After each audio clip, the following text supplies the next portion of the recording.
Tervist, nägin ühte videot ja tundub, et siin peab natukene kommenteerima selle video kohta, nii et laseme tulla.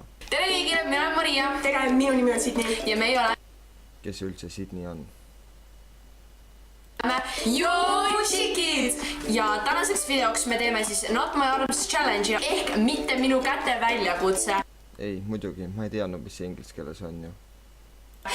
Mis tähendab siis seda, kui te ei ole kursis, siis üks meist läheb teise taha ja nagu mängib teise käsi ja siis me näitame teile kahte erinevat make-up looki. Seda videot peab vist vaatama natukene aeglasemalt, sest sa räägid nii kiiresti ja ma lihtsalt ei jõua. Kui te tahate teada, kuidas igapäevameiki õigesti teha, siis lihtsalt vaadake seda videot.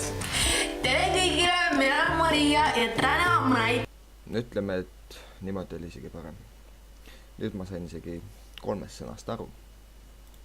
Teile enda everyday make-up looki. Ilmselt väga professionaalne asja.